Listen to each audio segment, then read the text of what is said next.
وما توفيقي إلا بالله عليه توكلت وإليه أنيب. إن الحمد لله نحمده ونستعينه ونستغفره ونؤمن به ونتوكل عليه ونعوذ بالله من شرور أنفسنا ومن سيئات أعمالنا. من يهده الله فلا مضل له ومن يضلل فلا هادي له. وأشهد أن لا إله إلا الله وحده لا شريك له وأشهد أن محمدا عبده ورسوله. أما بعد، فإن أصدق الحديث كتاب الله وخير الهدي هدي محمد صلى الله عليه وسلم وشر الأمور محدثاتها وكل محدثة بدعة وكل بدعة ضلالة وكل ضلالة في النار. قد قال تبارك وتعالى: أعوذ بالله من الشيطان الرجيم. يا أيها الذين آمنوا اتقوا الله حق تقاته ولا تموتن إلا وأنتم مسلمون. يا أيها الناس اتقوا ربكم الذي خلقكم من نفس واحدة وخلق منها زوجها وبث منهما رجالا كثيرا ونساء واتقوا الله الذي تساءلون به والأرحام إن الله كان عليكم رقيبا. يا أيها الذين آمنوا اتقوا الله وقولوا قولا سديدا يصلح لكم أعمالكم ويغفر لكم ذنوبكم ومن يطع الله ورسوله فقد فاز فوزا عظيما. اللهم صل على محمد وعلى آل محمد كما صليت على إبراهيم وعلى آل إبراهيم إنك حميد مجيد. اللهم بارك على محمد وعلى آل محمد كما باركت على إبراهيم وعلى آل إبراهيم في العالمين إنك حميد مجيد. அளவில்லா அருளும் நிகரில்லா கிருபையுடைய எல்லாம் வல்ல அல்லாஹ்வுடைய திருப்பெயரால் துவங்குகிறேன்.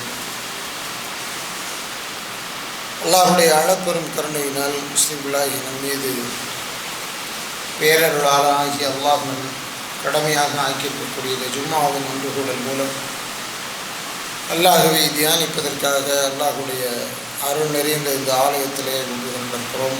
இந்த நல்ல சந்தர்ப்பத்திலே எல்லாம் வல்ல இறைவனை எல்லா நிலையிலும் அஞ்சு நடந்து கொள்ள வேண்டும் என்று எனக்கும் உங்களுக்கும் உபதேசம் செய்து கொள்கிறேன். அன்பிற்குரிய சகோதரர்களே, சகோதரிகளே, கோடை வெயில் கொளுத்து துவங்கிவிட்டது. நமது வீட்டு பிள்ளைகளுக்கெல்லாம் அன்றாடம் சென்று வந்து படிக்கக்கூடிய பள்ளிக்கூடங்கள் அனைத்திற்கும் விடுப்பு விடப்பட்டு விட்டது. இன்னும் ஒரு மாதம் நாம் விரும்பினாலும் விரும்பாவிட்டாலும் அவர்கள் அனைவரும் விடுப்பில் இருப்பதனால் நம்மோடு தான் நம்முடைய வீடுகளிலே இருப்பார்கள். ஒரு பக்கம் அது நம்முடைய பிள்ளைகள் வெளியே வெயிலில் அனாவசியமாக அலைய வேண்டிய ஒரு சூழல் இல்லாது பாதுகாப்போடு நம்முடைய அரவணைப்பில் இருப்பார்கள். ஓடி ஓடி அவர்களை தயார் செய்து அனுப்புவதற்காக அதிகாலையிலேயே ஏதோ கொடுத்து அனுப்பி ஏதோ அவர்கள் சாப்பிட்டு ஏதோ வீட்டிற்கு திரும்பிய நிலை இல்லாது நம் கண் முன்னாலேயே பார்த்து பார்த்து அவர்களுக்கு பதார்த்தங்கள் செய்து கொடுத்து இன்னும் பிற உபகாரங்களை செய்து அவர்களை பராமரிக்கக்கூடிய ஒரு தருணம் நேரம் இந்த கோடை விடுமுறை நாட்கள். இந்த கோடை விடுமுறை நாட்கள் அவர்களுடைய கல்வி பாதிக்கப்படும் படாது என்றெல்லாம் யோசிக்காது ஆய்வாளர்கள், விவரம் அறிந்தவர்கள் இந்த நேரத்தில் பிள்ளைகள் ஓய்வில் இருக்கட்டும், அவர்களுக்கு வேறு ஒரு கலை அல்லது ஒரு ஆர்வம் இருப்பதற்கு அது ஒரு வாய்ப்பாக அமையட்டும், அன்றாடம் அவர்கள் படித்து வரக்கூடிய கல்வியின் முறைமையிலிருந்து கொஞ்சம் அவர்கள் இளைப்பாறட்டும் என்று வாய்ப்புகளை உருவாக்கி வைத்திருக்கிறார். உள்ளபடியே இது நல்ல சந்தர்ப்பம். ஆனால் இந்த சந்தர்ப்பத்தை அந்த பிள்ளைகள் எப்படி பயன்படுத்தி கொள்ளப் போகிறார்கள் அல்லது அவர்களை பெற்ற பெற்றோர்களாகிய நாம் அவர்களை எவ்வாறு வழிநடத்தப் போகிறோம் என்பதுதான் மிக முக்கியமானது. தகவல்களையும் அதை தேக்குவதையும் அதை பிறருக்கு கொடுப்பதையும் மாத்திரமே மிகப்பெரிய சந்தையாக மாறிவிட்ட உலகில் இப்பொழுது வாழ்ந்து கொண்டு இருக்கிறோம். இப்பொழுது தகவலை தரக்கூடியவர்கள் மிகப்பெரிய அளவில் வியாபித்து விட்டார்கள். நன்றாக கவனிக்க வேண்டும். தகவலை தரக்கூடியவர்கள் மிகப்பெரிய அளவில் வியாபித்து விட்டார்கள். எந்த அளவிற்கு என்றால், அல்லாஹ்வுடைய தூதர் ஸல்லல்லாஹு அலைஹி வஸல்லம் அவர்கள் சொன்னார்கள், மறுமை வருவதற்கு முன்னர் இந்த உலகத்திலே சில முக்கியமான அடையாளங்கள், நிகழ்வுகள் நிகழும். அது உங்கள் எல்லோருக்கும் மறுமை வரப்போகிறது, விரைவில் அது சம்பவிக்கலாம் என்பதை உணர்த்தும் என்று சொன்னார்கள்.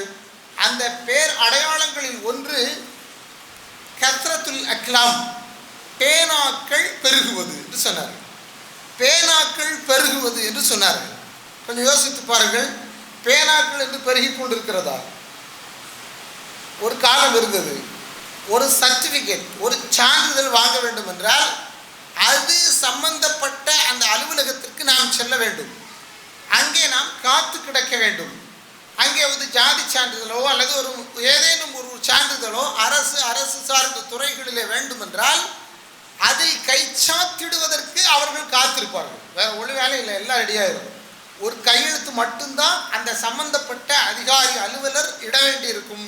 ஆனால் அந்த அந்த டேபிள் அப்படி இருக்கும். ஏன்னா ஒரு பேப்பர் மிஸ் ஆகுது அப்படின்னு சொல்லுவாங்க. அந்த ஒரு பேப்பர் கரெக்டாக அந்த இடத்த என்ன செஞ்சிடும், அடைச்சிரும். அது ஒரு காந்தி தலை பொருத்திய பேப்பராக இருக்கலாம். ஆனால் அந்த ஒரு பேப்பர் வர்றதுக்கு முன்னால் கையெழுத்து ஆகும். ஆனால் இன்னைக்கு நமக்கு அப்படி இல்லை, டிஜிட்டல் சிக்னேச்சர் அப்படின்னு கொண்டு வந்துட்டாங்க. டிஜிட்டல் சிக்னேச்சர் எவ்வளோ தொழில்நுட்பம் வளர்ந்துருச்சு அப்படின்னா, நீங்கள் அப்ளை பண்ணிட்டு வீட்டிலே உட்காந்துருக்கலாம். ஆன்லைன் மூலமாக அது எங்கெங்கே செல்ல வேண்டுமோ அவ்வளோ இடத்துக்கு போகும். சம்பந்தப்பட்ட அதிகாரி அதை பார்த்து விட்டார் என்றால், பார்த்து விட்டேன் ஓகே அப்படின்னு அவர் சம்மதம் தெரிவித்தா நீங்கள் அதை வாங்கிக்கலாம். இப்போ எல்டிஆர் அப்படின்னு ஒரு புதிய சிஸ்டம் கொண்டு இருக்கிறாங்க. முன்னாலெல்லாம் நீங்கள் மதிப்பெண் சான்றிதழையோ அல்லது பாஸ்போர்ட்டையோ தொலைச்சிட்டிங்கன்னு நீங்கள் பத்திரிக்கையில் விளம்பரம் கொடுக்கணும். அது சம்மந்தப்பட்ட அதிகாரிகிட்ட போகணும். அதுக்கு முன்னால் நீங்கள் போலீஸில் கம்ப்ளைண்ட் பண்ணணும். அந்த கம்ப்ளைண்ட்டை அவங்க லெட்ஜ் பண்ணிவிட்டு அவங்க பேப்பர் தரதுக்கு இருக்கிற ப்ரொசீஜர்ஸ் இருக்குது. அது ரொம்ப லென்த்தி. மாஷா அல்லாஹ் இப்போ அப்படிலாம் கிடையாது. நீங்கள் போலீஸே ஒரு போர்ட்டல் வச்சுருக்குறாங்க. அது எல்டிஆர் அப்படின்னு சொல்லி அதில் ஒரு தளம் இருக்குது. உள்ளே போய் நீங்கள் உங்களுடைய தரவுகளெல்லாம் ஏற்றிட்டு, என் பாஸ்போர்ட் ஸோ இடத்துல இந்த மாதிரி போய்கிட்டு இருக்கும் பொழுது லாஸ்ட் ஆகிடுச்சு, நீங்கள் அப்டேட் பண்ணால் போதும், 1 மணி நேரத்துக்குள்ள உங்களுக்கு எல்டிஆர் சர்டிஃபிகேட் கிடச்சிடும். அவ்வளோதான்.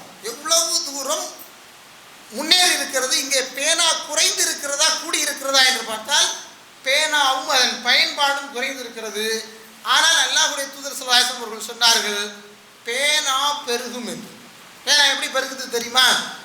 யார் எழுதணும், யார் எழுதக்கூடாது, யார் உபதேசம் சொல்லணும், யார் உபதேசம் சொல்லக்கூடாதுன்னு தராதரமே இல்லாமல் எல்லாரும் எழுதக்கூடிய நிலை வருதா? இன்னைக்கு பார்க்குறோமா? வாட்ஸ்அப்லையும் ஃபேஸ்புக்லையும் நம்ம பார்க்குறோம். தகுதி, தரம், அதற்கு ஒரு கல்வி, அதற்கானது ஒரு முதிர்ச்சி என்பதே இல்லாமல் நீக்கமற யாரும் எழுத முடியும். என்ன எழுதணும்னு அவசியம் இல்லை. நீங்கள் சாதாரணமாக வாய்ஸை போட்டால் அது எழுதி உங்களுக்கு தந்துடும். நீங்கள் அதை கொஞ்சம் மோடிஃபை பண்ணி அப்படியே அப்டேட் பண்ணிடலாம். அப்படி ஒரு காலத்தில் இருக்கிறோம். ஆக தகவல்களும் தரவுகளும் ஒரு ஆள் இன்னொரு ஆளுக்கு தர்றதோ, ஒரு ஆள் இன்னொருவருக்கு கடத்துவதோ, அதையே ஒரு வழிமுறையாக பயன்படுத்துவதோ ஒரு பெரிய புரட்சியே இல்லை என்று சொல்லும் காலத்தில் நாம் இருந்து கொண்டு இருக்கிறோம். இந்த காலத்திலும் ஒரு ஆசான், ஒரு ஆசிரியன் தரவுகளையும் தகவல்களையும் தரக்கூடியவனாகவே இருப்பான் என்றால் அங்கேதான் பிரச்சனை சம்பவிக்கிறது. இன்று பெரும்பாலும் பள்ளிகள், பள்ளிக்கூடங்கள், இந்த கலாச்சாரங்கள் எல்லாமே இப்படி மாறி இருக்கிறது என்றால் அப்படித்தான் மாறி இருக்கிறது. அவங்களும் சொல்லி குத்தல்ல, சட்டமும் அப்படித்தான் சொல்ல தலைப்பட்டு விட்டது. பெற்றோரும் அப்படித்தான் அந்த ஆசிரியர் பெருமக்களை நடத்துகிறார்கள். வந்தீங்களா, பாடம் நடத்துனீங்களா, போய்கிட்டே இருக்கு. நீங்கள் கடந்த 1 வாரத்துக்கு இடையில ஒரு காட்சியை எல்லாரும் பார்த்துருப்பீங்க. ஒரு பேராசிரியை, அவளை ஒரு மாணவி தன்னுடைய காலடியை கழட்டி தாக்குகிறாள். அந்த பேராசிரியை செய்த குற்றம் என்ன தெரியுமா? கிளாஸ் ரூமுக்குள்ளே நீ ஏன் ஸ்மார்ட் ஃபோன் கொண்டு வந்த, இங்கே அனுமதி இல்லையே அப்படின்னு கேட்டது தான் குற்றம், வேறு ஒன்றும் இல்லை. அந்த அம்மா கேட்ட குற்றம், நீ ஏன் இங்கே அனுமதிக்கப்படாத அந்த கெட்ஜெட்டை கொண்டு வந்தேன்னு கேட்டாங்க. அடிச்சிட்டா. அடிச்சுனா சும்மா அடிக்கல, மாணவிகள் பலரும் சூழ இருக்க யாரும் தடுக்காத நிலையில் ஒரு ஆசிரியை தாக்குகிறாள். இப்போ ஆசிரியர் என்ன நினைப்பாங்க? நமக்கு இதுக்கு இந்த வம்பு, நாம் இதுக்குள்ள வரவே வேண்டாம், நாம் விளையிப்போம், அது படிக்குதுங்க படிக்கல, நாம் தகவல் தரும் ஒரு கருவியாக இருந்து விட்டு போவோம் என்ற நிலைக்கு மாறிவிடுவார். இது அப்படித்தான் மாறி இருக்கிறது. சொல்ல போனால் இன்றைய கல்வி திட்டமே அப்படியான ஒரு நிலையை நோக்கி நகர்ந்து விட்டது என்று சொன்னால் அதில் கிஞ்சிற்றும் சந்தேகமில்லை, எள்ளளவும் நமக்கு அதில் மாற்றுக்கருத்தில்லை என்று சொல்லும் அளவுக்கு நிலைமை மாறிவிடும். அன்பிற்குரியவர்களே, இங்கே இப்பொழுது நமக்கு மிக முக்கியமான தேவை, இந்த பிள்ளைகளுக்கு யார் படித்துக் கொடுப்பது? தகவல் தரக்கூடியவர்களாக அவர்கள் மாறிவிட்டார்கள் என்றால், அவர்கள் தகவல் தரக்கூடிய ஆட்களாகத்தான் இருப்பார்கள் என்றால் யார் படித்துக் கொடுப்பது? முதலில் படித்துக் கொடுக்க வேண்டியவர்கள் யார் என்றால் பெற்றோர் தான். அதான் இது சரியான தருணம். சரியான தருணம் எப்படி தரணும்? நபிகள் நாயகம் ஸல்லல்லாஹு அலைஹி வஸல்லம் சொன்னாங்க, குல்லு மௌலூதின் யூலது அலல் ஃபித்ரா. இந்த உலகத்தில் பிறக்கிற எல்லா பிள்ளைகளும் ஃபித்ராவில் தான் பிறக்குது, இயற்கை மார்க்கத்தில் தான் பிறக்குது.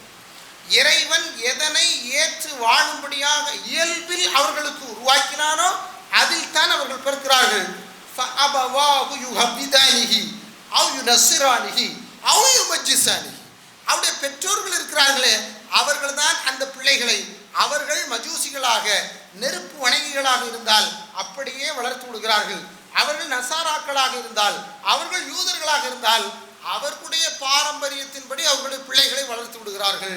அந்த பிள்ளைங்க வளர்ந்து வரும்பொழுது ஒரு யூதனாக, ஒரு மஜூசியாக, ஒரு நசாராவாக வளர்கிறது என்றால் சமூகத்தை தாண்டி அந்த பிள்ளைகளின் மீது மேலாதிக்கம் செலுத்தக்கூடியது அவருடைய பெற்றோரும் அவருடைய சிந்தனையும் தான் என்று நபிகள் நாயகம் ஸல்லல்லாஹு அலைஹி வஸல்லம் சொன்னாங்க. நீ பாருங்க, நல்ல தருணம், நம்முடைய கைகளில் பிள்ளைகள் இருக்கிறார்கள். நீங்கள் நம்பி ஒப்படைக்கக்கூடிய பள்ளிக்கூடங்கள் அவர்களுக்கு நீங்கள் எதிர்பார்க்கும் கல்வியை கொடுக்காது என்ற நம்பிக்கை உங்களுக்கு இருக்கும் என்றால் சரியான தருணம் அந்த பிள்ளைகளுக்கு நீங்கள் கல்வியை கொடுக்கணும். நாம் கொடுக்க வேண்டிய டைமில் கொடுக்கிறதுக்கு தயாராக இல்லை என்றால் கண்டிப்பாக நம்முடைய பிள்ளைகளை காப்பாற்ற முடியாது. சவாலான ஒரு காலத்தில் இருந்து கொண்டிருக்கிறோம். சவாலான ஒரு காலத்தில் இருந்து கொண்டிருக்கிறோம். சாதாரண காலம் அல்ல, பலதும் கடந்து ஓடிவிட்டது. நாம் வாழ்ந்து கொண்டிருக்கக்கூடிய இந்த யுகம், இந்த காலம் இருக்கிறதே, இது நமக்கு முன்னால் மிகப்பெரிய தொல்லைகளையும் பிரச்சனையும் ஏற்படுத்தி கொண்டிருக்கக்கூடிய காலம். உங்கள் சொந்த பிள்ளை உங்களை பார்த்து மதிக்காம சாதாரணமாக உதாசீனம் பண்ணக்கூடிய காலம். சாதாரண காலம் இல்லை. ஒரு முறை அல்லாஹ்வுடைய தூதர் ஸல்லல்லாஹு அலைஹி வஸல்லம் அவங்க ஒரு சபையில் அமர்ந்திருந்தாங்க. சபை என்ற சஹாபாக்களோடு புடை சூழ அமர்ந்திருக்கும் சபைதான். அதில் ஒரு கேள்வி கேட்கிறாங்க. பாருங்க, இன்றைய காலத்து பிள்ளைக்கும் அன்றைய காலத்து பிள்ளைக்கும் நாமும் நம்முடைய வயதில் ஒரு 30-40 ஆண்டுகளுக்கு முன்னர் இளம் பிராயத்தில் இருக்கும் பொழுது இதனை அனுபவிச்சிருப்போம். கவனிக்கணும், ஒரு சபை, அந்த சபையில் பிரதானமான ஆசான் அல்லாஹ்வுடைய தூதர் ஸல்லல்லாஹு அலைஹி வஸல்லம் அவர்களை சூழ தோழர்கள் எல்லோரும் அமர்ந்திருக்கிறார்கள். அவர்களுடைய பிள்ளைகளும் அந்த சபையில் அமர்ந்திருக்கிறார்கள். கவனிக்க வேண்டிய விஷயம் இது. நாம் பெரும்பாலும் பயானுக்கோ அல்லது ஏதாவது ஒரு முக்கியமான வகுப்புகளுக்கோ போனால் நாம் போகக்கூடிய கலாச்சாரத்தை வச்சுருக்கிறோம். மனைவி மக்களை அந்த மாதிரி இடங்களுக்கு கொண்டு வந்து அறிமுகப்படுத்தி அவங்களுக்கும் இதில் ஒரு ஈடுபாடை கொண்டு வரணுங்கிற அந்த புரிதல் நம்மிலே பலருக்கும் இல்லை. ஆனால் உமர் பின் கத்தாப் தன்னுடைய மகன் அப்துல்லாவை அழைத்து வந்திருக்கிறார். அந்த சபையில் பேசப்படுகிறது. நாயகம் ஸல்லல்லாஹு அலைஹி வஸல்லம் அவர்கள் ஒரு கேள்வி கேட்கிறார்கள். மூமினுக்கு உதாரணமாக ஒரு மரம் உண்டு, அந்த மரம் இலை உதிர்ப்பதில்லை. மரம் என்றால் இலை உதிர்க்கும். இலை உதிர்க்காத ஒரு மரம் அது என்னவென்று சொல்லுங்கள் அப்படின்னு கேட்கிறாங்க.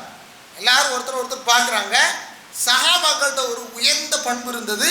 அல்லாஹ்வுடைய திருத்தூதர் ஒரு கேள்வியை கேட்டார்கள் என்றால் அதில் சில வேளை பதில் தெரிந்திருந்தால் நல்லா தெரிஞ்சிருக்கு, இதில் வேற எந்த மாற்றம் இல்லை, சொல்லலாம், அப்படியே சொல்லுன்னு சொன்னால் சொல்லுவாங்க. இதெல்லாம் சொல்ல மாட்டாங்க, ஒரே வார்த்தையில் முடிச்சுடுவாங்க.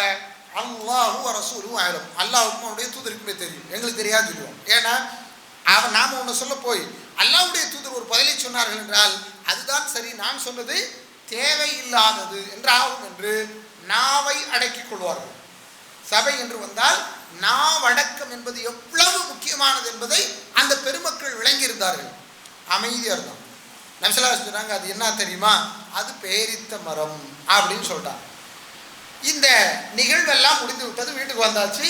வந்த பிறகு உமர் பின் கத்தாப் ரலியல்லாஹு அன்ஹு அவங்க வாப்பாட்ட சொல்றாரு, அப்துல்லா பின் உமருடைய மகன் அப்துல்லா என்ன சொல்றாரு, அல்லாஹ்வுடைய தூதர் கேள்வி கேட்கும் பொழுது இந்த கேள்விக்கு பதில் எனக்கு தெரியும், ஆனா நீங்க பெரிய ஆட்கள்லாம் இருந்தீங்க, அந்த இடத்துல நான் பதில் சொல்ல அவ்வளவு சரி இருக்காதுன்னு சொன்னேன். இல்லை, நீ அங்க சொல்லியிருக்காம நபிஸல்லல்லாஹு கேட்ட கேள்விக்கு நீ பதில் சொல்லியிருக்கலாமே என்று சொன்னார். பாருங்க, கவனிங்க. பிள்ளைய கல்வி சபைக்கு கூட்டு வர்றார். பிள்ளைக்கு ஒரு ஒழுக்கத்தை போதிச்சிருக்கிறார். அந்த பிள்ளை தந்தைக்கு தெரியாத அளவுக்கு தெரியும் அளவுக்கு அல்லாஹ்வுடைய தூதர் துடைமை இருக்கிறது. சொல்லி தந்தா அந்த கல்வி எல்லாரும் யார் தான் சொல்லி தரணும்? அல்லாஹ்வுடைய தூதர் தான் சொல்லி தரணும். அவங்களுடைய புரிதலும் அந்த வளர்ப்பும் அந்த சமூகத்துடைய பயிற்றுவிப்பு முறையும் எப்படி இருக்கிறது என்று பார்த்தால் உமரும் மிகப்பெரிய உதாரணம், அப்துல்லாவும் ரலியல்லாஹு அன்ஹுமா மிகப்பெரிய உதாரணம். இந்த சமுதாயத்தில் நாமெல்லாம் அப்படி ஒரு பெரிய இடத்துக்கு வந்துட போறோமா அப்படின்னு கேட்டா வரலன்னா சிக்கல் என்ன தெரியுமா? நீங்க ஏகத்துவாதியா இருப்பீங்க, உங்க பிள்ளை முஷ்ரிக்கா இருக்கும். விளங்குச்சா என்ன சொல்றது? அப்படி வரலன்னா நீங்க ஏகத்துவாதியா இருப்பீங்க, உங்க பிள்ளை முஷ்ரிக்கா இருப்பான். நீங்க வீட்டுல நான் தௌஹீத்வாதி, 30 வருஷம் தௌஹீத்வாதி, உன் பிள்ளை நாத்திகத்துக்கு கொடி பிடிச்சிக்கிட்டு இருப்பா. விளங்குச்சா என்ன சொல்றது? உன் பிள்ளை தீக்காக்கார பின்னால கொடி பிடிச்சிக்கிட்டு இருப்பா. எதுக்கு? நீ கொள்கையை அவளுக்கு சொல்லாததுனால, நீ கொள்கையை அவனுக்கு சொல்லாததுனால, நீ கொள்கைய எங்க எப்போ எப்படி அவனை அழைச்சி வந்து சொல்லி இருக்க வேண்டுமோ அப்படி சொல்லவில்லை என்றால் அந்த பிள்ளைகளுடைய எதிர்காலம் மிகவும் கேள்விக்குறியாகத்தான் ஆகும். என்ன செய்யணும் அப்படின்னா, முதல்ல அந்த பிள்ளைகளுக்கு எதை டீச் பண்ணணும் அப்படின்னு தெரிஞ்சுக்கணும். பாருங்க, தர்பியா பயிற்சி என்பது வேற, தலீம் என்பது வேற. ரெண்டு வித்தியாசமான கோல். நம்ம இன்னைக்கு தர்பியான்னு வச்சாலே அங்கே என்னதான் இருக்கு? தாலீம் தான் இருக்கு. ஆனால் தர்பியத்துக்கான சரியான இடம் முதல்ல வீடு தான். ஆனால் தர்பியத்து எப்போ கிடைக்குன்னா தாலீம் என்பது முதல்ல வந்தால் தான் கிடைக்கும், இல்லையா? நபிஸல்லல்லாஹு அவங்க முன்னால அம்ர் நபித்தோழர்கள்ல சின்னவர் குட்டி ஆள் உட்காந்து சாப்பிட்டு இருக்கிறார். அவர் சாப்பிடும்போது அவருடைய கை என்ன செய்யுது, அந்த முன்னால் இருக்கக்கூடிய தாளால் அப்படியே போய் அலையும். குழந்தைங்க எப்படி சாப்பிடும்? அப்படி தானே சாப்பிடும். அல்லாஹ்வுடைய தூதர் சொல்றாங்க, ஏ உலை, ஏ குட்டி குழந்தையே, ஏ சின்ன பையா, ஏ சின்ன பையா, அந்த உலைங்கிற வார்த்தை, ஏ சின்ன பையா, ஏ உலை சம்மில்லா, முதல்ல பிஸ்மில்லா சொல்லு, முதல்ல பிஸ்மில்லா சொல்லு. பிஸ்மில்லா சொல்லு என்பது தாலீம். பிஸ்மில்லா சொல்லு என்பது தாலீம். கவனிக்கணும். பிஸ்மில்லாவை நாம சொல்லி சாப்பிட்றது தர்பியா. நாம சொல்லி சாப்பிடணும். நாம பிள்ளை முன்னால பகிரங்கமாக பிஸ்மில்லா அப்படின்னு எடுத்து சாப்பிட்டா அது தர்பியா. பிள்ளைகளுக்கு என்ன கொடுக்குறோம்? இப்படித்தான் சாப்பிட வேண்டும் என்று சொல்லி கொடுக்குறோம். இன்னைக்கு நம்ம பிள்ளைகள பாதி பேருக்கு இல்லை. நம்ம ஆட்கள் இங்கே பள்ளிவாசலுக்கு வந்து போகிற ஒரு சிலருடைய பிள்ளைகள் இல்லை. எங்கே போயிருக்காங்கன்னா தப்லீக் ஜமாத்தில் 15 நாளும் 20 நாளும் 30 நாளும். நான் இந்த பள்ளிக்கு வர்றவங்கள சொல்கிறேன். பள்ளிவாசலில் வந்து ஜும்மா தொழக்கூடிய ஆட்களுடைய வீட்டு பிள்ளைகள் 15 நாட்கள் அல்லது 30 நாட்கள் மொத்தமாக அள்ளி சென்று தப்லீக் ஜமாத்தில் கடன் கொடுக்கப்பட்டிருக்காங்க. ஏன்னா அவங்க தான் எப்படி உட்கார்ந்து சாப்பிடணும்னு சொல்லி கொடுப்பாங்களாம், அவங்க தான் எப்படி உச்சாரிக்கணும்னு சொல்லி கொடுப்பாங்க, அவங்க தான் எப்படி காலையில் எழுந்திருக்கும் போது துவா ஓதணும்னு சொல்லி கொடுப்பாங்க. பள்ளிவாசலை வச்சு அதை படித்து கொடுத்தா அவங்களுக்கு வந்து தர்பியத்து வந்துடுவோம். இது எல்லாம் செய்ய வேண்டியது யாரு? யோசிக்கணும். வாத்தியார் மாதிரி செய்யணும்னு நினச்சிங்கன்னா ஒரு காலம் செய்யப்படாங்க. ஏன்னா வாத்தியார் மாதிரி பரிவர்த்தனை, தகவல் பரிவர்த்தனை தரக்கூடியவர்களாக மாறிவிட்டார்கள். அவங்க கையில இருந்து நீங்க பிடுங்கக்கூடாத ஒன்றை பிடிக்கிட்டீங்க. என்னது? குச்சியை பிடிக்கிட்டீங்க. அடிக்கக்கூடாதுங்கிறீங்க. அவங்கள அடிக்கக்கூடாதுன்னு சொல்லி சட்டம் சொல்லியாச்சு. நீ அடிச்சா அவர் எங்க இருக்கணும்? உள்ள இருக்கணும். இப்போ அடிச்சா அவர் உள்ள இருக்கணும். ஒரு காலத்தில் நாமெல்லாம் சின்ன பிள்ளையா இருக்கும்போது நம்ம பெற்றோரை எப்படிங்க ஸ்கூலில் கொண்டு விட்டாங்க? எனக்குலாம் நல்ல அவர் கண்ணை மட்டும் விட்டுருங்க, உடம்புல இருக்க தோலை உரிச்சிருங்க. ஏன்? நீ ஒழுக்க படிச்சு கொடு. அன்னைக்கு படிச்சு கொடுக்கக்கூடிய அந்த ஆசிரியரும் ஒழுக்கமானவர்களாக இருந்தார்கள். அது கவனிக்கத்தக்கது. இன்று தரப்புகள் எல்லாம் மாறி இருக்கிறது. இன்னைக்கு கல்வி நிறுவனம் நடத்துறதுக்கு ஒழுக்கம் இல்லாதவனா இருக்கிறான். அவனே ஆசிரியராக வர்றான். அது இன்னமும் கேவலமாக இருக்கு, நமக்கு வைரத்தமாக இருக்கு.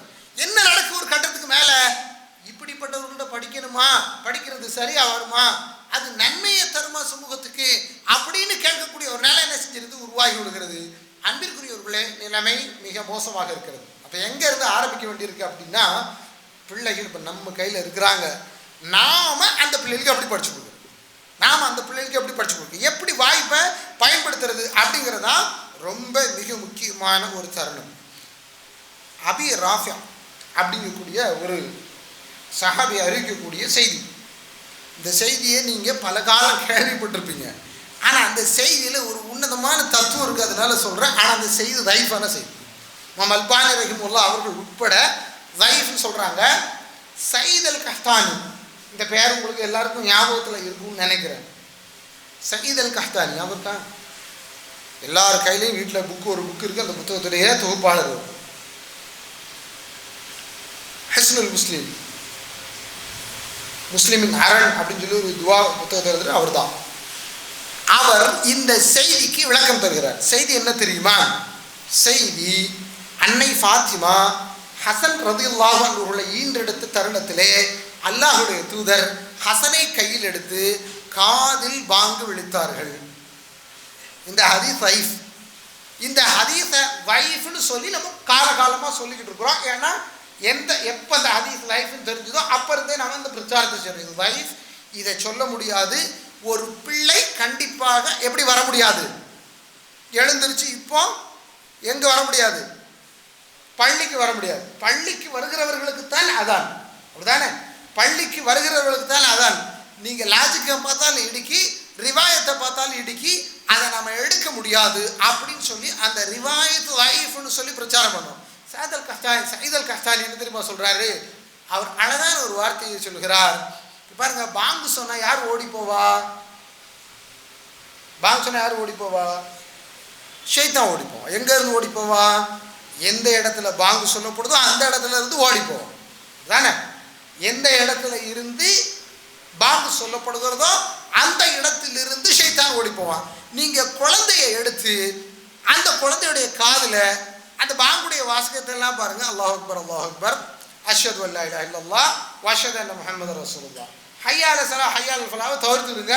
மற்ற எல்லாமே அடிப்படையில் ஒரு பிள்ளைகளுக்கு அடிப்படையில் முதல்ல சொல்லிக் கொடுக்கப்பட வேண்டியது.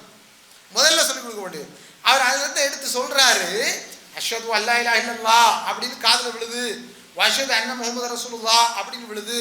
இது எல்லாத்துக்கும் மேலே அந்த பிள்ளைக்கு பேர் வைக்கும் பொழுது தான் காதில் பாங்கு சொல்றாங்க. அந்த பிள்ளைக்கு பெயர் சூட்டும் பொழுது அந்த இடத்தில் யாரை விரட்டி பாங்கு சொல்லப்படுகிறது? ஷைத்தானை விரட்டி பாங்கு சொல்லப்படுகிறது. அப்படின்னு இந்த செய்தியை ஒரு ஆதாரமாக செய்ததற்கு ஒரு வலுவாக கொண்டு வரார். பாருங்க, இது வலுவற்ற செய்தி என்பதனால் நாம் ஏற்றுக்கொள்வதில்லை, நடைமுறைக்கு தேவையில்லை. ஆனால் அதில் இருக்கக்கூடிய தத்துவத்தை கவனிங்க. ஷைத்தான் என் பிள்ளையை தீண்டிடக்கூடாது அப்படிங்கிற எதிர்பார்ப்பு. தர்பியத்தில் உள்ளதில் எல்லா உலமாக்களும் எழுதக்கூடிய ஹதீஸ்களில் இந்த ஹதீஸும் உண்டு. என்ன? குழந்தையை எடுத்து பாங்கு சொல்றது. அதை ஏன் எடுத்துக்க கூடாது? வைஃப்னால எடுத்துக்கூடாது. ஏன் எடுத்துக்கணும்? எங்கே பாங்கு சொல்லப்படுகிறதோ அங்கே ஷைத்தான் இருக்க மாட்டான் அப்படிங்கிற ஒரு தத்துவத்தை இது சொல்லுது. அப்படிங்கிறதுனால கொஞ்சம் யோசிங்க. முதல்ல நாம் நம்முடைய பிள்ளைகளை காப்பாற்ற வேண்டிய இடம் அவன் எப்பொழுதும் அகப்படக்கூடாது என்று ஆசைப்படும் ஷைத்தானியம். இன்னைக்கு உளவியலாளர்கள்லாம் சொல்றாங்க, நீயே ஷைத்தானியத்தில் மாட்டியிருந்தா உன் பிள்ளை எப்படி காப்பாற்ற முடியும்? நமக்கு முன்னால் இருக்கக்கூடிய பெரிய பிரச்சனை தானே. உங்கள் வீடுகளில் சூரத்து பக்ரா ஓதப்படும் என்றால் யார் ஓதுவாத? நாம தான் ஓதுவோம். நம்மை பார்த்தால் யார் ஓதுவா? நம்முடைய பிள்ளை ஓதுவோம். நம்மை பார்த்தால் நம்முடைய பிள்ளை ஓதுவான். நாம் காலையில் பிஸ்மில்லா என்று சொன்னால் அவன் காலையில் பிஸ்மில்லா என்று சொல்லுவான். நாம் மாலையில் பிஸ்மில்லா என்று சொன்னால் நம்மை பார்த்து அவனும் மாலையில் பிஸ்மில்லா என்று சொல்லுவான். இன்னைக்கு தேவை இது. அன்பிற்குரிய பிள்ளை நல்லா விளங்கிக்கோங்க. நீ என்னவாகவும் இரு, முஸ்லீமா மட்டும் இருந்துராத அப்படின்னு ஒரு பெரிய சதித்திட்டத்தோட உலகம் நம்மையும் நம்முடைய பிள்ளைகளையும் காவு வாங்குவதற்காக காத்து கொண்டிருக்கிறது. அந்த நேரத்தில் கவனத்தில் கொள்ள வேண்டிய விஷயம், நாம் நம்முடைய பிள்ளைகளுக்கு சொல்லிக் கொடுக்க வேண்டியதை சொல்லிக் கொடுக்க வேண்டும். அதில் மிக முக்கியமானது துர்மிதியில் வரக்கூடிய சஹீஹான அறிவிப்பு. இப்னு அப்பாஸ் ரலியல்லாஹு அன்ஹு அவர்கள் அறிவிக்கிறார்கள். இப்னு அப்பாஸ் ரலியல்லாஹு அன்ஹு அவர்களுக்கு சொல்லிக் கொடுத்ததாக செய்தி அறிவிக்கப்படுகிறது. இப்னு அப்பாஸ் ரலியல்லாஹு அன்ஹு அவங்களை கூட கூட்டி வண்டியில் தன்னுடைய வாகனத்தில் ஒட்டகத்தில் பின்னாலே ஏற்றி வச்சுக்கிட்டு அல்லாஹ்வுடைய தூதர் ஸல்லல்லாஹு அலைஹி வஸல்லம் அவர்கள் சொல்கிறார்கள், யா குலாம் இன்னி உஅல்லிமுக கலிமாத், சில வார்த்தைகளை நான் உனக்கு படித்து தரேன். நபி ஸல்லல்லாஹு அலைஹி வஸல்லம் படித்து கொடுக்குறாங்க. சில வார்த்தைகளை நான் உனக்கு படித்து தரேன். இஹ்ஃபிதுல்லாஹ, அதை படித்து கொடுக்குற வார்த்தையை நபி ஸல்லல்லாஹு அலைஹி வஸல்லம் சொல்லி கொடுக்குறாங்க. இஹ்ஃபிதுல்லாஹ யஹ்ஃபதுல்லாஹ், அல்லாஹ்வை நீ எப்பொழுதும் மனதில் காத்து தியானம் செய், இறைவன் உன்னை நினைப்பான். இஹ்ஃபதுல்லாஹ் தஜித் துஜாஹக், அல்லாஹ்வை நீ நினை, அவனை முன்னால் அவனை காண்பாய். கவனிக்கணும். இப்படி சொன்னால் நம்ம பிள்ளை நிச்சயமாக கேட்போம். ஒரு காலத்தில் இருக்கக்கூடிய பிள்ளைகளை விட இன்னைக்கு ரொம்ப ஷார்ப். நம்ம பிள்ளைகளுடைய கேள்விகளுக்கெல்லாம் நம்ம பல நேரங்களில் பதிலே சொல்ல முடியாத அளவிற்கு ரொம்ப நுட்பமாகவும் கூர்மையாகவும் இருக்கிறார்கள். அவங்களுக்கு நீங்கள் இந்த வார்த்தையை சொன்னீங்கன்னா அல்லாஹ் முன்னால் வருவானான்னு கேட்பான். நிச்சயமாக நபிகள் நாயகம் ஸல்லல்லாஹு அலைஹி வஸல்லம் அவர்கள் சொல்கிறார்கள், அப்படி வந்தால் இதா சஅல்த ஃபஸ்அலில்லா, நீ அல்லாஹ்ட்ட கேட்கணுங்கிறதுக்காக அதை நான் சொல்கிறேன். அல்லாஹ்வை நீ நினைக்கணும் அப்படின்னா அல்லாஹ் உன் முன்னால் வருவான் அப்படின்னா அல்லாவே உன் முன்னால் இறங்கி வருவான்னு அதுக்கு அர்த்தம் இல்லை. மாறாக நீ எப்போ எதை என்ன வேணும்னு கேட்டாலும் அல்லாஹ் இடத்துல கேளு. வைதஸ்தாந்த, நீ எதேனும் உதவி தேடுதால் ஃபஸ்தஇன் பில்லாஹ், அல்லாஹ் இடத்துல உதவி தேடு. பாருங்க, முதல்ல நம்முடைய பிள்ளை எங்கேருந்து காப்பாற்றுறோம் அப்படின்னா ஷிர்கில் இருந்து காப்பாற்றுறோம். ஷிர்கில் இருந்து காப்பாற்றுறோம். எதுல இருந்து? இணை வைத்தல் என்ற பாதகத்திலிருந்து காப்பாற்றுறோம். உனக்கு என்ன பிரச்சனை வந்தாலும் முதல்ல உன் பிரச்சனை எங்கே கொண்டு போ. நான் வாப்பா இருக்கேன், உங்கள் அம்மா இருக்கிறா, உங்கள் மாமா இருக்கிறாரு, உடைய சொந்தங்கள் இருக்கு, நம்ம வட்டாரத்தில் தான் இருக்கோம் அப்படிங்கிற புரிதலை எல்லாம் தாண்டி நீ எங்கே இருந்தாலும் முதல்ல கேட்பதாக இருந்தால், முதலில் நினைப்பதாக இருந்தால் அல்லாஹ்வை நினை, அவன் உன்னை நினைப்பான். அல்லாஹ்வை நீ நினைவு கூர்ந்தால் அவனை உன் முன்னால் காண முடியும், அவனுடைய உதவியை உன்னால் காண முடியும். அதே போன்று நீ கேட்டால் அவனிடம் கேளு, நீ உதவி தேடினால் அவனிடம் தேடு அப்படின்னு சொல்லிட்டு இந்த வாழ்க்கைக்கான ஒரு உண்மையான தத்துவத்தை அல்லாஹ்வுடைய தூதர் ஸல்லல்லாஹு அலைஹி வஸல்லம் சொல்லித் தருகிறார்கள். என்ன தெரியுமா? வஅலம் அன்னல் உம்மத லவிஜ்தமஅத், தெரிந்து கொள், இந்த உலகம், இந்த உலகத்துடைய சமுதாயம் அனைவரும் ஒன்று திரண்டி அலா ஐயன் ஃபஅூக பிஷையின், ஏதாவது ஒன்றை கொண்டு உனக்கு ஒரு பலன் அளிக்க முடியும் என்றால் லம் யன்ஃபஉக இல்லா பிஷையின் கத் கதபஹு அல்லாஹு லக், இறைவன் உனக்கு எதனை கொண்டு பலன் கிடைக்கும் என்று விதித்தானோ அதனை கொண்டு அல்லாது உனக்கு யாராலும் எந்த பலனையும் தந்து விட முடியாது. பிள்ளைகளுக்கு நம்ம முதல்ல ஏகத்துவத்தை அல்லாஹ்வை போதிக்கணும். ஏகத்துவத்தை அல்லாஹ்வை போதிக்கணும். இன்னைக்கு நம்ம சொல்கிறோம்ல, உனக்கு நான் இருக்கேன்டா. எந்த பிள்ளைகளும் வளரும் போது அதை நம்பி தானே வளருது. உலகத்தில் குழந்தைங்களுக்கு எல்லா காலத்திலும் அறிமுகமும் அக்கறையும் உணர்வு ரீதியாகவும் சிந்தனை ரீதியாகவும் நெருக்கமாக இருக்கக்கூடிய பெற்றோர். திரும்ப திரும்ப அதை நம்ம சொல்லி கொடுத்து கொண்டே இருக்கிறோம். நான் இருக்கேன் உனக்கு, நீ படி, நான் இருக்கேன் உனக்கு, நீ விளையாடு, நான் இருக்கேன் உனக்கு, நீ அதை செய் இதை செய்யு சொல்கிறோம். உலகத்தில் எதை எப்பொழுது இப்படி சொன்னாலும் அதற்கு பின்னால் அதற்கு முன்னால் ரொம்ப அழுத்தமாக சொல்லப்பட வேண்டிய செய்தி என்ன தெரியுமா? அல்லாஹ் இருக்கா உனக்கு, அல்லாஹ் இருக்கா உனக்கு, முதல்ல அவன்கிட்ட கேளு. உதவி வேணுமா அவன்கிட்ட தேடு. இந்த ஒட்டுமொத்த உம்மத்தை உனக்கு நன்மை செய்கிறதா இருந்தாலும் அவன் உனக்கு எது கிடைக்கணும்னு நாடுனானோ அப்படித்தான் கிடைக்க முடியும். வல விஜ்தமஉ அலா ஐயதுருக பிஷையின், ஏதாவது ஒன்றை வச்சு உனக்கு அவங்க ஏதாவது தீமையை செய்யணும்னு நினைச்சா லம் யதுருக பிஷையின் கத் கதபஹு அல்லாஹு லக், இறைவன் உனக்கு எதனை கொண்டு அதை செய்ய முடியும் என்று விதி இருக்கிறது அவன் விதிச்சிட்டானோ அதை தவிர வேற ஒன்றை வச்சு செய்ய முடியாது. இதை ஒருத்தன் நம்பிட்டான் அப்படின்னா அவன் வழிகெடுவானோ, அவன் தப்புக்கு போவானோ, அவன் இந்த உலகத்தில் அடித்து பிடிச்சி வாழணும்னு சொல்லி இந்த உலகத்தில் இந்த உலகம் போதித்து கொடுக்கிறதே தவறான கல்வி முறை. இன்னைக்கு கல்வி முறை அப்படி தானங்க மாறி போச்சு. துட்டு சம்பாதிக்கிறது தான் கல்வி முறை. அவனை விட நம்ம அதிகம் எப்படி சம்பாதிக்கிறோம், அவனை விட நாம் எப்படி சொகுசாக வாழும். அப்படி வாழ்கிறதுக்கு இப்போ என்ன தேவை? அதுக்கு ஏஐ டெக்னாலஜியா அதை படி, மருத்துவம் இருக்கா அதை படி, வேறு ஏதாவது தொழில்நுட்பம் இருக்கா அதை படி, அல்லது ஹந்தஸா இருக்கா அதை படி. இந்த உலகத்தில் எதை படிக்கிறதா இருந்தாலும் அதில் என்ன வரணும்? என்ன வரணும்? மால், பொருளாதாரம், இந்த உலகத்தை அடையணும் அப்படின்னு சொல்லி நபிகள் நாயகம் சொல்லி கொடுத்த கல்வி முறையில் முதல் முறை என்ன தெரியுமா? அது அல்ல, அது அல்ல. ஒன்றை நீ விளங்கு, ஒன்றை படைச்சவனை நீ விளங்கு, உன்னோடு அவனை எப்படி தொடர்பு படுத்தணும்னு விளங்கு, நீ அவனோடு எப்படி தொடர்பு படணும் அப்படின்னு விளங்கு.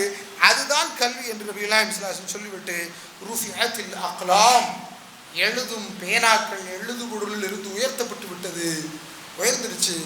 ஜஃபத்தி சுஹஃப், எழுதப்பட்ட அந்த ஏடு காய்ந்தாகிவிட்டது என்று பிள்ளைகளுக்கு விதி கோட்பாடை சின்ன பிள்ளைகளையே படித்து கொடுப்பதற்கு நபிகள் நாயகம் ஸல்லல்லாஹு அலைஹி வஸல்லம் அவர்கள் போதிக்கிறார். இதெல்லாம் நம்ம கண்ணு கூட நம்ம வீடுகளில் இயல்பா சாதாரணமாக அன்றாட நடைமுறைகளில் நம்முடைய பிள்ளைகளுக்கு சொல்லிக் கொடுத்து விட முடியும். ஆனாலும் நாம் சொல்லிக் கொடுக்க தவறுகிறோம் பல நேரங்களில். அப்படி தான் என்ன தேவைப்படுது அப்படின்னா, பள்ளிக்கூடங்கள் கல்வி நிறுவனங்கள் என்பது எரிசப்படுது தேவைப்படுகிறது. அன்பிற்குரியவர்களே, நாம் எல்லாம் முஸ்லிம்கள். நமக்கு அல்லாஹ் ரப்பல் ஆலமீன் இந்த உலகத்தில் ஒரு கண்ணியத்தை தந்திருக்கிறான் என்றால் அது இஸ்லாம் என்ற மார்க்கத்தை கொண்டுதான் கண்ணியம். நீங்கள் இஸ்லாம் அல்லாத வேறு ஒரு ஆற்றல், சக்தி, அதிகாரம், பதவி, பொருளாதாரம், பணம் என்று உலகத்தில் இருக்கக்கூடிய எதை கொண்டு நீங்கள் உங்களுடைய உயர்வை தேடினாலும் நிச்சயமாக அதில் இந்த உம்மத்திற்கு உயர்வில்லை. இந்த உம்மத்திற்கான உயர்வு இஸ்லாம் என்ற உயர்ந்த வாழ்க்கை நெறிதான். அது நம்மகிட்ட இருந்தால் நாம் உயர்ந்தவர்கள். அது நம்மிடத்தில் இல்லைன்னா அல்லாஹ் ரப்பல் ஆலமீன் நம்மை பாதுகாக்க போதுமானவன். இன்னைக்கு நிலைமை அப்படித்தான் மாறிக்கொண்டிருக்கிறது. நம்முடைய எதிர்கால சந்ததிகளுக்கும் அதே நிலையில் தான் நாம் கடத்தி கொண்டு இருக்கிறோம். ஏன்னா உலகத்தை பெருசாக காட்டுற அளவுக்கு ஆகிரத்தை பெருசாக காட்டுறது இல்லை. உலகத்துடைய இன்பங்களை அடைவதற்காக பிள்ளைகளுக்கு நாம் காட்டும் இந்த முயற்சிக்கு முன்னால உலகத்தை தாண்டி ஆகிரத்தை பற்றிய சிந்தனையை நம்முடைய பிள்ளைகளுக்கு ஊட்டவில்லை. கவனிக்க வேண்டும். சொன்ன உடனே இந்த உலகத்தில் டாக்டர் படிக்கக்கூடாது, இன்ஜினியர் படிக்கக்கூடாது, அல்லது இன்ன பிற வளர்ந்து ஓடும் கல்வியை படிக்கக்கூடாதுன்னு சொன்னது வளரக்கூடாது. தப்பு தயவு செய்து. ஏன்னா நம்ம மார்க்க கல்வி உலக கல்வி அப்படின்னு பிரித்து இது கூடாது, அது கூடும், அதுதான் பெருசு, இதுதான் பெருசு, சிறுசுன்னு பேசிக்கிட்டு இருக்கோம். இல்லை, எந்த கல்வியாக இருந்தாலும் இந்த கல்வியுடைய மூலம் எது என்றால் நீங்கள் நல்லா விளங்கிக்கணும். எல்லாத்தையும் இறைவன் தான் மனிதர்களுக்கு என்ன செஞ்சான், தந்தான். அதில் இதெல்லாம் படின்னு எல்லாம் சொன்னால் அது எல்லாம் எதை உணர்த்தணும்னா அதுக்கு பின்னால் என்ன தத்துவம் இருக்கோ அதை உணர்த்தணும். அதுக்கு பின்னால் புரிஞ்சிக்க வேண்டிய விஷயம் என்ன இருக்கோ அதை உணர்த்தணும். ஒருத்தர் ஜுவாலஜி படித்து இறைவனை அறிஞ்சிக்க முடியும், ஒருத்தர் பயாலஜி படித்து இறைவனை அறிஞ்சிக்க முடியும், ஒருத்தர் அது அல்லாத இயல்கள் என்று பொருளியலிலிருந்து, இல்லறவியலிருந்து, குடும்பவியலிலிருந்து எத்தனை இயல்கள் இருக்கோ அதில் எதை படித்தாலும் சரி இறைவன் இறை தூதர்கள் மூலமாக இந்த உலகத்துக்கு தந்த கல்வி என்று எவைகள் இருக்கிறதோ அதில் எதை படித்தாலும் கண்டிப்பாக அதுக்கு பின்னால அதனுடைய மூல கர்த்தாவாகிய மூல ஆசானாகிய அல்லாஹ்வை உணர்ந்து கொள்ள முடியும். அங்கே தான் கொண்டு வந்து நாம் நிறுத்தணும். அப்படி நிறுத்திட்டா நம்முடைய வீடுகளிலே பிள்ளைகளை சரியாக பயிற்றுவித்தோம், சரியான கல்வியை கொடுக்க துவங்கினோம் என்று பொருள். இல்லை என்றால் ஒரு ஸ்கூலில் ஸ்டார்ட் பண்ணோம், அந்த பிள்ளைகளுக்கு ஏதோ ஒன்று சொல்லிக் கொடுத்தோம், அல்லது நாம் ஒரு இடத்துல போய் ஒப்படைச்சோம், அதுகளுக்கு ஏதோ நாளை மனப்பாடம் பண்ணி கொடுத்தோம் அப்படின்னா கண்டிப்பாக அங்கே ஒழுக்கம் இருக்காது. அங்கே இஸ்லாம் சொல்லக்கூடிய இறையியல் கோட்பாடு அங்கே இயல்பாக தியாலஜி அவங்களுடைய சிந்தனையில் என்ன செஞ்சிருக்காது, ஏறி இருக்காது. அதனை நாம் கவனத்தில் வைத்து நம்முடைய வீடுகளில் இருந்து இந்த சீர்திருத்தங்களை, நம்மிலிருந்து இந்த மாற்றங்களை கொண்டு வருவதற்கு முயற்சி செய்ய வேண்டும். எல்லாம் வல்ல இறைவன் இந்த பண்பையும் பக்குவத்திலும் எல்லோருக்கும் தந்தருள்வானாக. பாரக்கல்லாஹு லி வ லக்கும் ஃபில் குர்ஆனில் அதீம் ونفعني وإياكم بذكر الحكيم. أقول ما تسمعون أستغفر الله لي ولكم ولسائر المسلمين فاستغفروه من كل ذنب إنه هو الغفور الرحيم.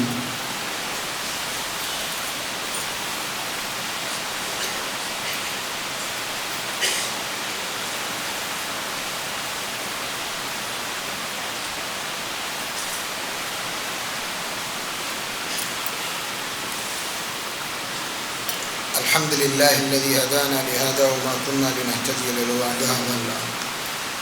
أشهد أن لا إله إلا الله وحده لا شريك له وأشهد أن محمدا عبده ورسوله صلى الله عليه وعلى آله وصحبه وسلم تسليما كثيرا كثيرا. அன்பிற்குரிய சகோதரர்களே, சகோதரிகளே, பெரியோர்களே, தாய்மார்களே, ஷிர்க் எனும் இருளில் கிடந்த மக்களை ஷிர்க்கிலிருந்து மீட்டு ஏகத்துவத்தின் வழியில் நடப்பதற்காகத்தான் ஷிர்க்கை பள்ளி வாயில் வரையிலும் புகுத்திவிட்ட இந்த முஸ்லிம் சமுதாயத்திலிருந்து பள்ளிக்குள் இறைவன் அல்லாதவர்களை அழைக்காதவர் என்று பிரச்சாரம் செய்து அவர்களால் விரட்டப்பட்டு நாம் ஏகத்துவத்தை மாத்திரம் சரியாக கடைபிடிப்பதற்கு நமக்கும் பள்ளி வேண்டும் என்று இந்த பள்ளி வாயில்கள், இந்த தளங்கள் எல்லாம் உருவாக்கப்பட்டது. இதற்கு பலருடைய முயற்சி இறைவனுக்காக என்று இருந்தது. நிச்சயமாக அல்லாஹ் ரப்பல் ஆலமீன் அதனை பொருந்திக் கொள்வார்.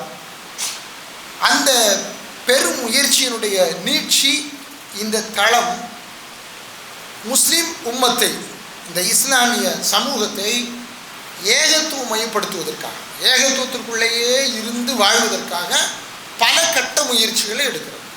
அதிகாலை தொடங்கி அந்தி மாலை சாய்ந்து இரவு வரையிலும் இறைவன், இறை தூதர் அவர்கள் இருவரும் போதித்த கல்வி என்பதை மையமாக கொண்டு இங்கே பல ஸ்லாப்புகளில் எல்லா தரப்புக்கும் கல்வி வழங்கப்படுது. எங்கேருந்து மேலேருந்து கீழே வரைக்கும், சின்ன குழந்தையிலிருந்து பெரிய வயசாளி வரையிலும் கல்வி வழங்கும். அது ஒரு ஆணை வாசிப்பதாக இருக்கட்டும், அடிப்படை கொள்கையை படித்துக் கொடுக்கக்கூடியதாக இருக்கட்டும் என்று பல தளங்களில் இருக்கிறது. இதெல்லாம் எதற்காக என்றால், இறைவனை மக்களுக்கு படித்துக் கொடுக்க, இறை தூதரை படித்துக் கொடுக்க, இறைவனும் இறை தூதரும் எதை சொன்னார்களோ அதனை படித்துக் கொடுக்க.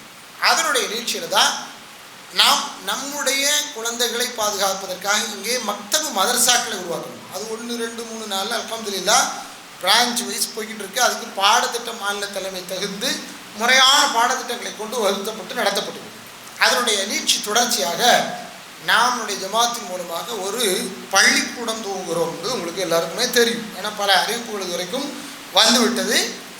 இது சாதாரணமாக துவங்கலை. ஆக்சுவலாக இந்த பிளான் இப்போ போடப்பட்ட பிளான் இல்லை. 2001, 2003 நான் இந்த பள்ளியினுடைய முதல் இமாமாக இருக்கும் பொழுதே பேசப்பட்ட செய்தி.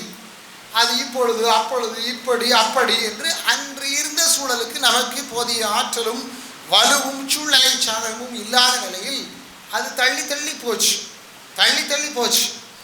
நம்மிடத்தில் அனுமதி கேட்டவர்களுக்கெல்லாம் கூட அனுமதி கொடுத்து நடப்பதற்கான எல்லா வாய்ப்புகளையும் பண்ணி கொடுத்தோம். ஏன்னா ஒரு முஸ்லீம் ஸ்கூலு, ஒரு இஸ்லாமிய அடிப்படையை நம்முடைய பிள்ளைகளுக்கு படித்து கொடுக்கக்கூடிய ஒரு பள்ளிக்கூடம் இருக்கும் என்றால் அதில் நமக்கு காலாகாலமும் நன்மை வந்து சேர்வதற்காக எல்லா முயற்சிகளோடு இன்றைக்கி ஜமாத் அந்த முயற்சியை நேரடியாக எடுக்கிறது. சும்மா இல்லை, ஒரு இந்த தீர்மானம் கொண்டு வந்து கிட்டத்தட்ட ஒரு 1.5-2 வருஷத்துக்கு மேலே ஆச்சு.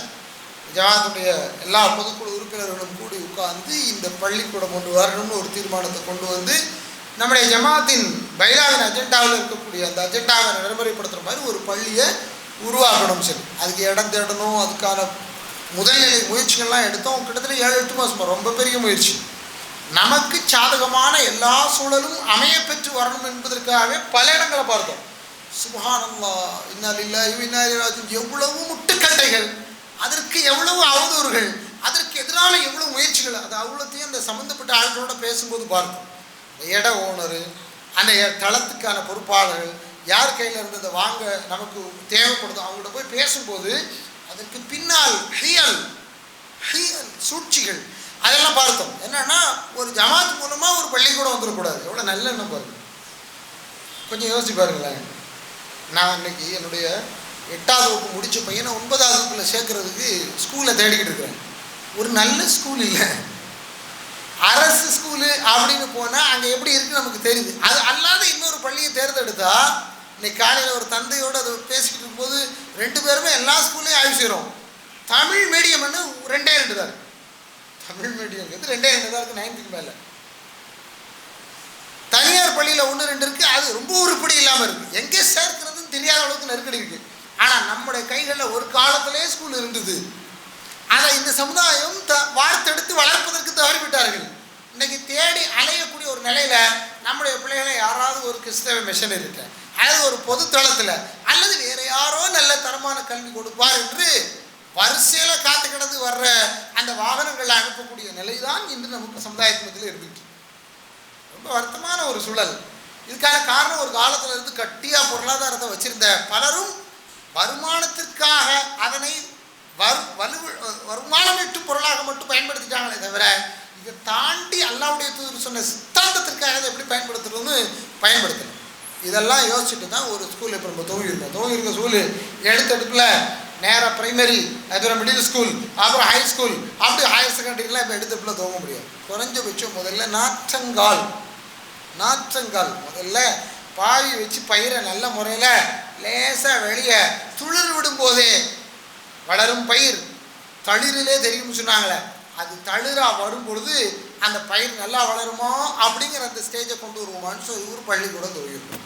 இது சும்மா துவங்கலை, இறைவனுடைய திருப்தியை நாடி இந்த உம்மத்தில் முஸ்லீம் சமூகத்திலும் முஸ்லீம் அல்லாதவருக்கும் இங்கே முஸ்லீம் அல்லாதவர்களும் படிக்க முடியும். ஆனால் இங்கே படிக்கக்கூடிய கல்வி இஸ்லாம் எதை, இறைவன் எதை கல்வி என்று சொன்னால் அது இருக்கும். உலகத்தை அறிகிறதுக்காக இவங்க எதை கல்வின்னு வச்சுருக்காங்களோ அது இருக்கும். ஆனால் அதே வேளை அங்கே இருக்கக்கூடிய ஆசிரியர்களுக்கு தரப்படும் பயிற்சியின் மூலம் எது சத்தியமோ அது அந்த பிள்ளைகளுக்கு முறையாக சொல்லிக் கொடுக்கும். அங்கே என் பிள்ளை நல்ல துவா ஓதுனா அப்படின்னா அது பெற்றோர் தான் செய்யணும், அதுக்கு பெற்றோருக்கும் பயிற்சி கொடுக்கும். இப்படி நிறைய நல்ல எண்ணங்களோடு நல்ல முயற்சியோடு ஒரு பள்ளிக்கூடம் துவங்க இருக்கிறோம். எது இன்றைக்கி மாஷா அல்லாஹ் அட்மிஷன் ஏகதேசம் ஒரு நம்ம எதிர்பார்த்த அளவை தாண்டி என்ன செஞ்சுருக்கு வந்துட்டுருக்கு. சிறப்பாக இன்ஷால்லாஹ் அந்த பள்ளிக்கூடம் நடக்கும். நம்ம எல்லாருடைய ஒத்துழைப்போடு தான் நடக்க போகுது. நீங்களும் நானும் சேர்ந்து நடத்த போகிற அந்த பள்ளிக்கூடம் தான் அது ஒரு கட்டத்தை எட்டும் பொழுது நம்முடைய இலக்கு பள்ளிக்கூடம் அல்ல, அதையும் தாண்டி பெரிய இலக்கு. ஏன்னா அது ஒரு ஜமாத்தால் தான் முடியும். ஏன்னா தனி நபர்கள் ஆரம்பிக்கக்கூடிய எந்த நிறுவனங்களும் ஒரு கட்டத்துக்கு மேலே என்னவா மாறிதுன்னா தனியார் சொத்தாக மாறிவிடுது. ஃபீ சபீலில்லா தாங்கன்னு கேட்பான், ஒரு கட்டத்துக்கு மேலே அது என்னவா மாறுனா என் குடும்ப சொத்துன்னு மாறும். இது குடும்ப சொத்தாக மாறாது. ஏன்னா இங்கே பொது சொத்தாக சமூகத்திற்காக அர்ப்பணிக்கப்படும் பொழுது அது உண்மையிலேயே நாளைக்கு வளரக்கூடியதாக இருக்க வேண்டும் என்றால் நம் தரப்பிலிருந்து 2 முயற்சிகள் இருக்கிறது. நம் தரப்பிலிருந்து நீங்கள் உட்பட எல்லாருடைய தரப்பிலிருந்து 2 முயற்சி இருக்கு. ஒன்று, இறைவனிடத்தில் இது வளர வேண்டும் என்று ஆத்மார்த்தமாக பிரார்த்தனை செய்யும். முதல் முயற்சி இதுதான். எதை செஞ்சாலும் இந்த முயற்சியில் முதல் முயற்சி, இறைவா இந்த முயற்சியை நீ ஏற்றுக்கொண்டு சரியாக வேண்டும். யார் இந்த முயற்சிகள் எடுக்கிறார்களோ அவர்களுடைய முன்னேற்றி ரோமத்தை கையில் வச்சு உன் கையில் பிடிச்சி அவங்கள வழிநடத்து அப்படின்னு கேட்குறாரு. ஏன்னா நம்ம நம்பி போய் சிலர்லாம் சொல்கிறோம், கடைசியில் அவங்க அந்த கட்டத்தில் இல்லை அப்படிங்கும்போது எனக்கே வருத்தமாக இருக்கும். ஆனால் பொது நிறுவனம் வரும்போது கண்டிப்பாக கேள்வி கேட்கக்கூடிய ஆட்கள் வருவாங்க, நாமளே இருப்போம் அதில். ஆனால் என்னதான் நம்ம கேள்வி கேட்டாலும் மேலே இருக்கிறவன் அதை வழிநடத்தணும் அப்படிங்கிற ஒரு பிரார்த்தனை. 2வது, இது வளருவதற்கு 2 விதத்தில். ஒன்று பொருளாதாரம், இன்னொரு நம்முடைய பிள்ளைகளை அங்கே கொடுப்பது, படிப்பதற்காக அங்கே அனுப்புவது. கேன்வாஸ் டீமெல்லாம் பெருசாக அவங்கள நீ அங்கே வாங்கவான்னு பிள்ளை பிடிப்பாங்கள்ல, அப்படிலாம் பிள்ளை பிடிப்பார். அப்படியெல்லாம் பிள்ளை பிடிக்கிறதுக்கு பெருசாக ஆட்கள் இருக்காது. ஆனால் நாம் எல்லோரும் அதற்கானவர்களாக மாற வேண்டும். அப்படி மாறினால் இன்று இப்பொழுது இங்கே தொடங்கக்கூடிய இந்த பயணம் ஒரு காலத்தில் அது ஒரு பெரிய இலக்கை எட்டி நிற்கும் என்றால் அது அத்தனையிலையும் இன்னைக்கு முதல்ல யார் வித்து போட்டு விதைச்சு நாத்துப்பாவி அதற்காக போய் செய்தார்கள் அவர்களுக்கு காலம் முழுக்கக்கூடிய அத்தாலு கை கஃபாய் ஒரு நன்மை அறிவித்து பிற மக்களுக்கு எடுத்து சொல்லி அதை செய்யுங்கன்னு வழி நடக்கக்கூடிய ஒருத்தருக்கு காலமெல்லாம் ஒரு நல்லதை செய்யக்கூடியவருடைய கூலி கிடைக்கும் என்று நபிஸல்லல்லாஹு சொன்னாங்க. அந்த விதத்தில் இந்த பள்ளி சீரும் சிறப்பாக வருவதற்காக உங்கள் எல்லோருடைய பிரார்த்தனையும் உங்கள் எல்லோருடைய ஒத்துழைப்பையும் இந்த இம்மாவுடைய உரையின் மூலம் உங்களில் கோரிக்கையாக வைத்துக் கொள்கிறோம். எல்லாமல்ல இறைவன் நம்முடைய எண்ணங்களையும் நம்முடைய சிந்தனைகளையும் தூய்மையாக்கி நம்முடைய வாழ்வை இந்த உலகத்திலும் மறுமையிலும் செழிப்பான ஒரு வாழ்க்கையாக வாழ்வதற்கு அருள்சுவாராக. அல்லாஹும்ம ஐஸல் இஸ்லாம் வல் முஸ்லிமீன வதில்ல ஷிர்க வல் முஷ்ரிகீன ஃபன்ஸர்னா அலல் கௌமில் காஃபிரீன். اللهم يا مقلب القلوب ثبت قلوبنا على دينك. اللهم يا مصرف القلوب صرف قلوبنا على طاعتك. إن الله يأمر بالعدل والإحسان وإيتاء ذي القربى وينهى عن الفحشاء والمنكر والبغي يعظكم لعلكم تذكرون ولذكر الله أكبر والله يعلم ما تصنعون.